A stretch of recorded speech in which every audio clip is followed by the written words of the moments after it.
today's the day.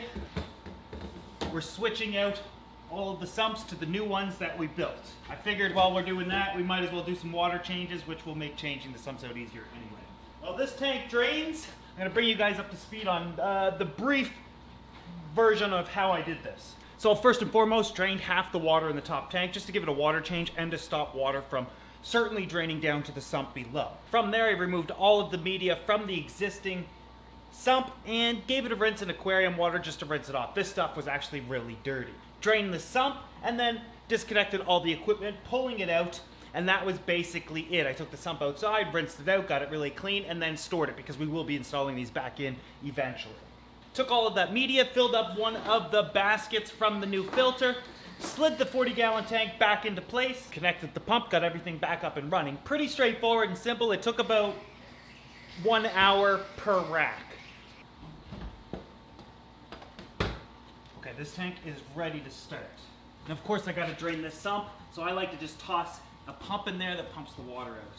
While everything's draining here, I'll start to get the sump ready. I could build these things in minutes. It doesn't take me long at all. You know what actually takes me the longest amount of time and is the most annoying? Cleaning up. So once I'm done doing what I gotta do, the cameras go off, etc., I spend more time cleaning than what you guys watch. Okay, tank is ready.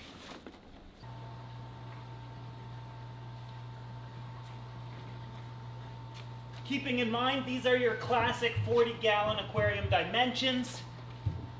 3 feet, let's call it 36 inches by 18 inches by 16 inches tall. Holds about 40 gallons. Now the previous sumps by Custom Aquariums, these seamless sumps, they each hold about 22 gallons of water, giving me 44 gallons total.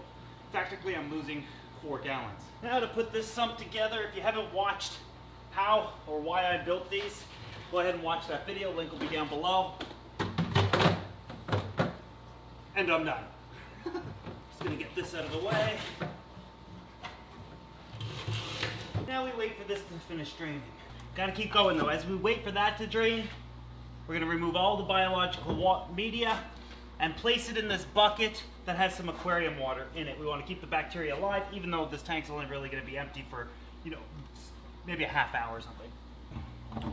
This is just in baskets, so one bucket gets the media,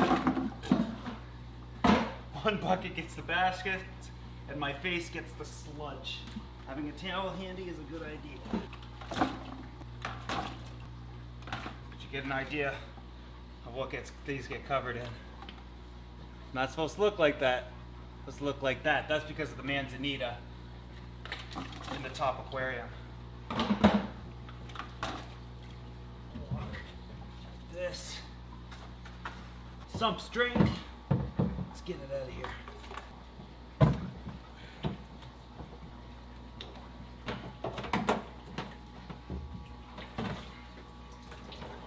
The drain is still kind of leaking some water, so I'll put this bucket under there after I take this out.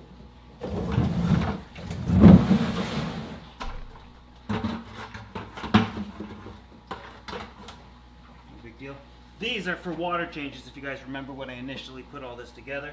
Turn that valve, water will gush out of each tank, depending on which one I turn, by 50%. I just hook a hose up to that and drain it to wherever I want to go. Haven't been using them though. And of course we can get this one ready.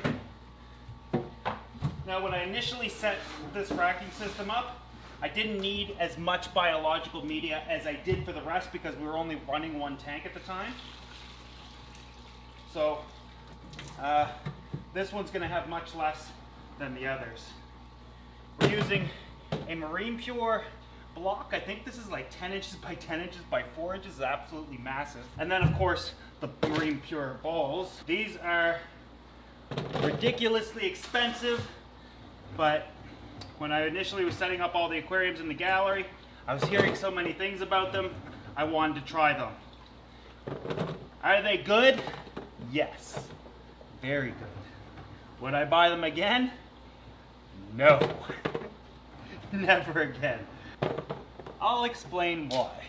This is arguably one of the best submersible biological media you can get. It's extremely porous and lightweight. but it is expensive. The downside to it is over time they degrade and crumble away. Look at this one just from sitting flat. You see that? Completely flat. Now if these were moving at all in your aquarium or your filtration, they just disintegrate and turn to dust. But in the meantime, phenomenal biological media. I don't mind spending a lot of money on a biological media. I don't mind using alternative methods like pot scrubbies or lava rock or pumice, anything really porous, to be honest with you. I don't mind, but again, I don't mind spending a lot. I just want it to last many, many, many years. It's biological media. You shouldn't have to switch it out all the time. Just rinse it in tank water. Okay, so yeah, this one's gonna have literally half the amount of biological media the rest of the tanks have. I'll have to add some more from some of my other filters to it here shortly. Just get the idea for now. As for the pre-filter, as always, some polyester filling.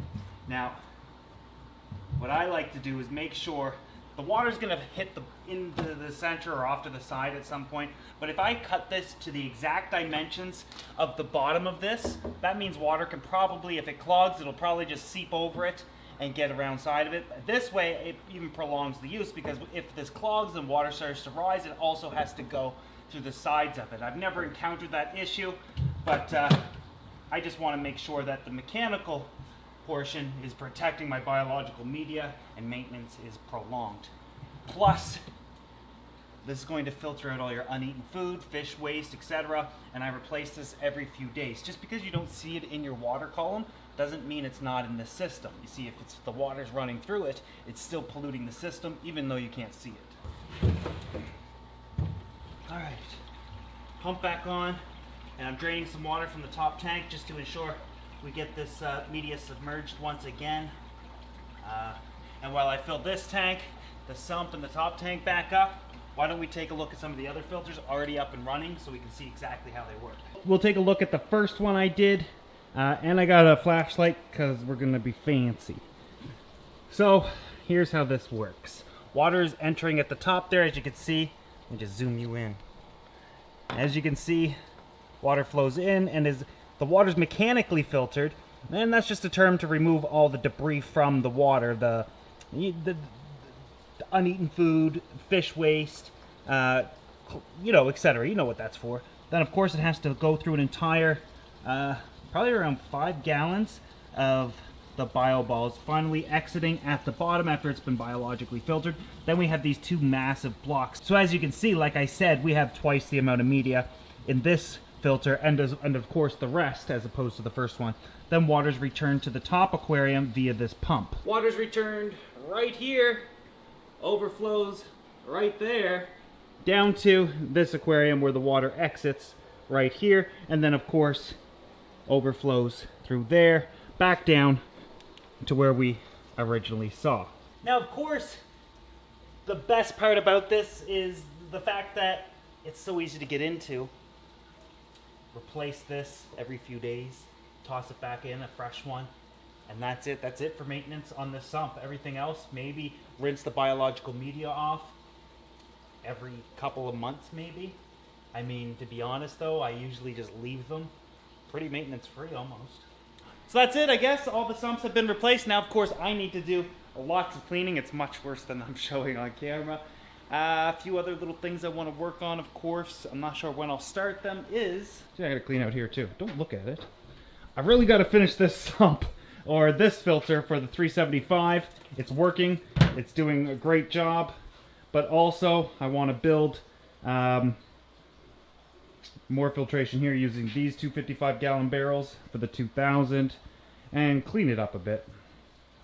Oh, I'm also going to switch to hard plumbing. And of course, those are just a few little projects that we have on the horizon at some point. If you enjoy these videos, make sure you give it a thumbs up. If you're not subscribed to this channel yet, and you don't want to miss any of these videos, well, you got to subscribe. I'll see you guys tomorrow.